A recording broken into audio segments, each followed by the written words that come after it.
Well, good morning, everybody. I'm the bald guy, so happy you joined me this morning. Hey, it's summertime, folks. Look at me. I'm sporting my new summer look. I got shorts on here, and I've got this nice, cool shirt on. Feels awesome having warm weather back. No rain. Yay! All right. So, we are going to start our journey into Genesis chapter 6 as we focus on verses 1 through 4. Our first question is the sons of God. Who were these guys? Well, that's interesting. That's interesting. But before we even dive into that, let's look at the verse itself a little bit. Let's explore this verse a little bit. Because kind of need to know what it even says to even begin to answer this thing, right? All right, so here we go. It came to pass when men began to multiply on the face of the earth, and daughters were born unto them, that the sons of God, now notice sons of God, look at the sons of God. That S is a small case S, not a big one. That's important.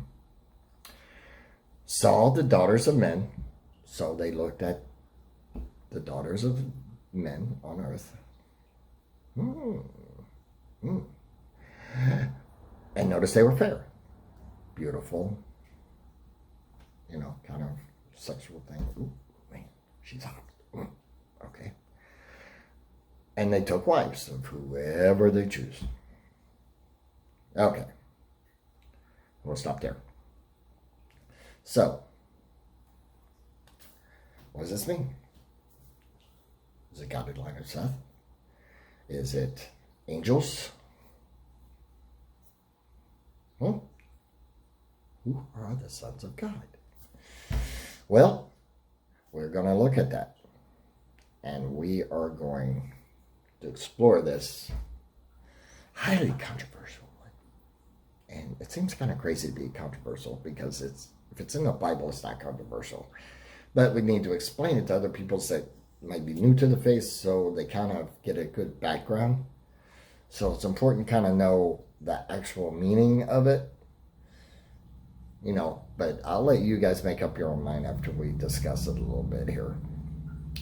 Okay, first we got to do the background. Remember, the Bible has this very unique way of, going from middle to end to beginning, middle to the beginning. And this verse kind of brings us this storyline here. I shouldn't say first because remember, verses were added later. This was a actual paragraph in what Moses was writing. So everything ties into each other, just like a book. Okay. So, sons of God, you're either going to focus on a historical view or add myths to it. And we don't add myths to it. Remember, we don't add or subtract anything from the Bible. So first, let's look at the background. How did this come to be? Because this kind of answers the sons of God question for us, if you think about it. Cain, bad dude. Yeah, very nasty sacrifice. God warns him, not do it again. Well, he takes matters into his own hands. He murders his brother.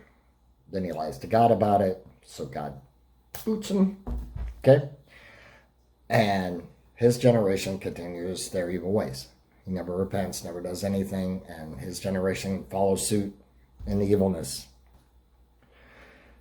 Okay? And that generation just keeps going. Then Adam and Eve has another son, who is Seth. Okay? And this is the godly line that's going to precede the Messiah. So you got two different lines going here, two different sets of people. Okay?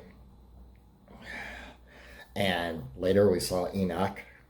And he was the one taken right up to heaven. Remember that? First rapture. Second one, of course, was Elijah. Okay? And then, all of mankind began to corrupt it in evil ways, did not worship God. Except, there's poor Noah. Last preacher on earth, basically. And so God sends a flood. Boom. Wipes out humanity, almost all the animals, saves some animals, and then saves Noah and his family to basically reset to save that messianic line, because they would have eventually wiped out Noah. And the whole world would have been evil, and there would have been no Jesus. Yeah, good thing. Okay. So there's our background.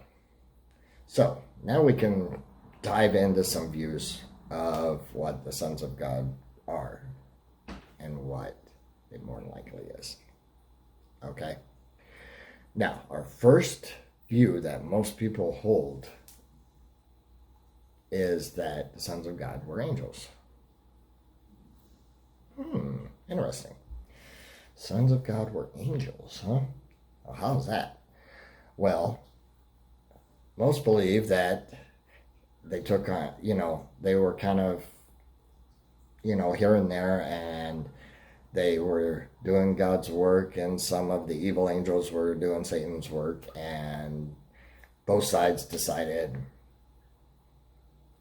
hey, let's take on human form and marry these women because they're pretty attractive. I want to see what it's like being human. Why does God love them so much, kind of thing. So they take on human form, they marry, have kids, and as we'll discuss definitely more later, we're not going to get into that. Had all these mighty men, blah, blah, blah, blah. Okay. And most of this comes from the book of Enosh. I remember him taken straight up to heaven. Okay. And, this is where this view holds. Now, I see my time is short, so I'm going to cut this here, kind of leave you in a hanging point. You're hanging, you don't know what's going to happen. Okay. Well, we're going to refute this theory on my next video, because it's important to understand the book of Enosh. That's right. Why is it not in the Bible? Why literally we cannot take it as gospel truth. And we'll discuss that next time. And continue our journey into who these sons of gods were. I'm the bald guy. I'm going to go enjoy some weather out there. I hope you do too. It is a beautiful outside, to quote an actor, which we shall remain nameless. I'm sure you know who said that one. Okay, so I'm the bald guy, and I am out of here. You guys have a great and godly day. Oh, I forgot my final thought. And this will probably go throughout all of these verses as we go through. Our final thought is very simple, folks. There's only one place we rely on truth, and it's exactly what we need to know, and that is in the Bible itself. Do not rely on any preacher. Do not rely on anybody that speaks, me including, or anybody tell you the difference. It's not in the Word of God.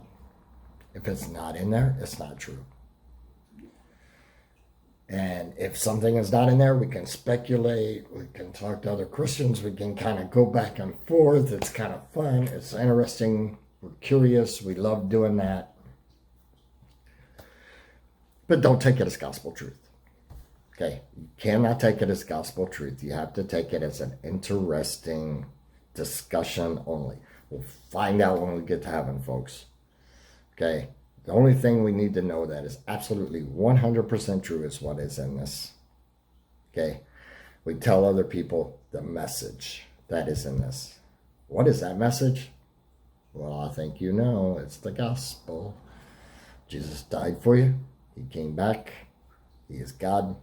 He loves you, wants to be with you. Believe in him, and you'll be with him for eternity.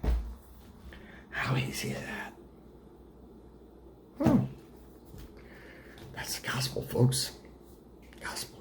It's all about Jesus, man. So, that's what this is about.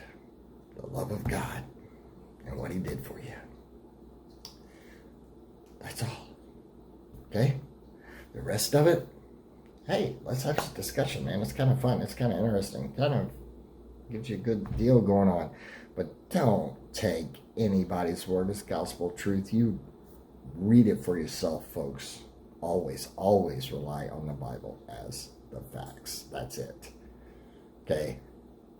Nothing or what nobody else tells you can be relied on as truth if it cannot be proven in that Bible. Period. Facts. Bible. Everything else. Hey, wonder, curious. It's fun. That's who we are. Okay, that's my final thought. I am the bald guy. Go enjoy the day. Adios.